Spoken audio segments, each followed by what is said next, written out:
আচ্ছা, তোমরা যারা বিবাহিত তারা একবার ভাবো তো যে হঠাৎ করে যদি তোমার জীবন সাথী একটা দিনের পরে বা একটা বেলার পরেই হঠাৎ করে বদলে যায়, এতটাই বদলে যায় যে তার মুখের ভাষা, তার কার্যকলাপ, এমনকি তার গলার ভয়েসও আর তোমার প্রিয় মানুষটার মতো নেই, তাহলে কেমন লাগবে তোমাদের? এটাও কি সম্ভব? হ্যাঁ, এটাও সম্ভব। আজকে আমি তোমাদের বলতে চলেছি আমারই এক সাবস্ক্রাইবারের শেয়ার করা তার জীবনের কথা, যেটা তাকে আজও তাড়া করে বেড়ায়। নাম প্রকাশে অনিচ্ছুক বলে আমি এখানে তাকে পর্ণা বলে সম্বোধন করব। তাহলে চলো জেনে নিই পর্ণার জীবনে এমন কি ঘটেছিল যেই স্মৃতি আজও ওর দুঃস্বপ্নের কারণ।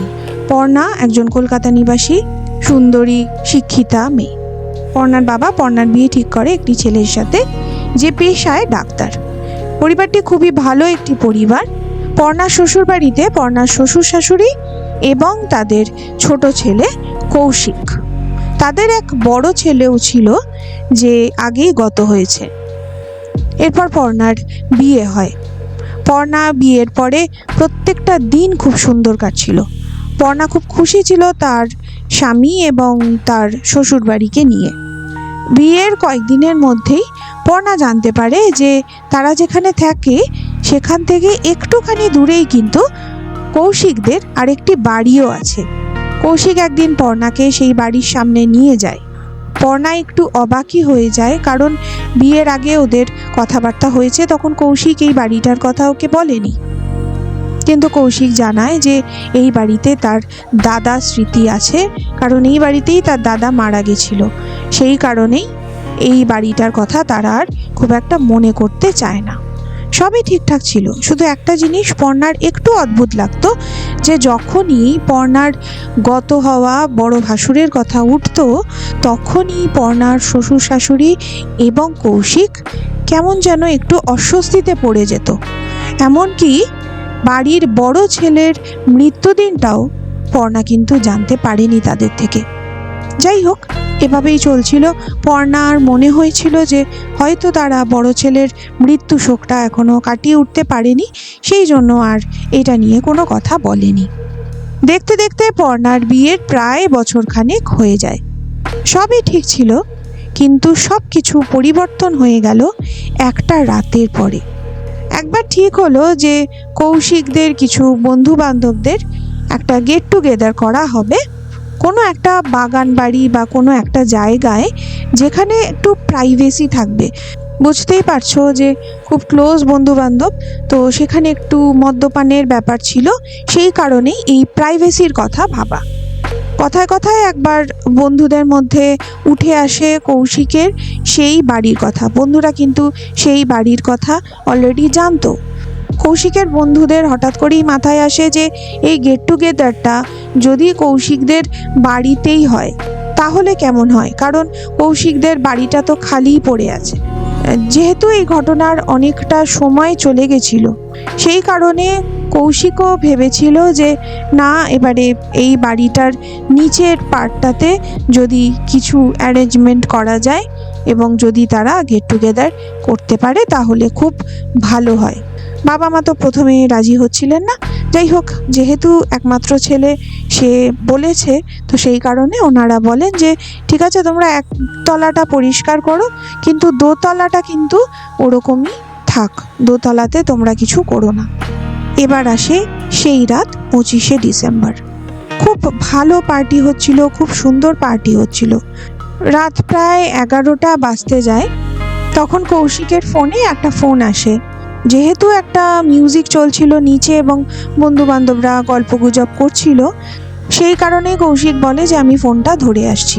পর্ণা দেখে যে কৌশিক অন্যমনস্কভাবেই কথা বলতে বলতে সিঁড়ি দিয়ে দোতলার দিকে উঠে যাচ্ছে। মিনিট 10-15 পরে কিন্তু কৌশিক নেমে আসে ওই কথা বলতে বলতেই। তারও প্রায় 10-15 মিনিট পরে, রাত তখন বেশ অনেকটাই, কৌশিকের মনে হয় একটু শীত করতে থাকে। তখন পর্ণা তার গায়ে হাত দিয়ে দেখে যে কৌশিকের কিন্তু গাটা বেশ গরম, অর্থাৎ কৌশিকের জ্বর এসেছে। যাই হোক, এরপরে পার্টি শেষ হয় এবং সবাই নিজের বাড়িতে ফিরে আসে।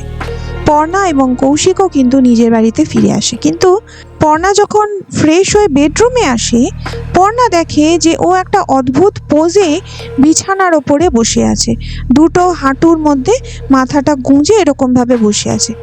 এই রকমভাবে কৌশিককে বসে থাকতে কিন্তু পর্ণা কোনোদিনও দেখেনি। যাই হোক, পর্ণা কৌশিকের কাছে যায় এবং কৌশিকের গায়ে হাত রাখে যে শরীরটা বেশি খারাপ কিনা সেটা জানার জন্য। কিন্তু কৌশিকের গায়ে হাত রাখতেই কৌশিক মাথাটা ধীরে ধীরে পর্ণার দিকে তোলে। পর্ণা দেখে যে কৌশিকের চোখ দুটো মনে হচ্ছে যেন দুটো রাঙা জবা ফুল, এতটাই লাল হয়ে গেছে। শুধু তাই নয়, কৌশিকের মুখটা যেন একটু অদ্ভুত, সেই মুখটার মধ্যে যেন কেমন একটা হিংস্রতার ভাব। হঠাৎ করে কিছু বোঝার আগেই কৌশিক পর্ণাকে আঘাত করে। পর্ণা ছিটকে গিয়ে পড়ে বিছানার মধ্যে এবং এরপরে পর্ণার ওপরে চলে অকথ্য অত্যাচার এবং মারধর। তোমরা নিশ্চয়ই বুঝতেই পারছো বন্ধুরা যে একটা মেয়ের জন্য এটা কতটা কষ্টকর হতে পারে যে যাকে সে বিশ্বাস করে, যাকে সে ভালোবাসে, সে হঠাৎ করে যদি দুর্ব্যবহার করে এবং এতটাই দুর্ব্যবহার করে যাতে একজনের মন ভেঙে চুরমার হয়ে যেতে পারে, তাহলে সেটা তার জন্য কতটা কষ্টকর হতে পারে।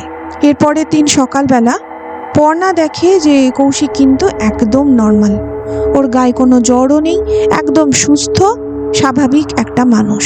পর্ণা তখন ওকে ওই রাতের সমস্ত কথা কিন্তু বলে, কিন্তু সমস্ত কথা শুনে কৌশিক কিন্তু আকাশ থেকে পড়ে। কৌশিক বলে, এরকম হতেই পারে না, আমি এরকম করতেই পারি না, আমি এরকম মানুষই নেই, আমি তোমার গায়ে হাত তুলবো এটা পসিবলই নয়। কিন্তু পর্ণা তো জানে ওর সাথে কি ঘটেছে। যাই হোক, এই ব্যাপারটা নিয়ে ওদের মধ্যে খুব স্বাভাবিকভাবেই একটু কথা কাটাকাটি, মনোমালিন্য, কান্নাকাটি চলে। পর্ণা ভাবে যে হয়তো সেদিন কোনো কারণে কৌশিকের মদ্যপানটা হয়তো একটু বেশি হয়ে গেছিল, তার মধ্যে জ্বর ছিল, হয়তো সব কিছু মিলিয়ে ও একটা অন্যায়, একটা ভুল করে ফেলেছে। এরপরে কৌশিক সেই দিন সন্ধেবেলা যথারীতি ঠিক সময় বাড়ি ফেরে।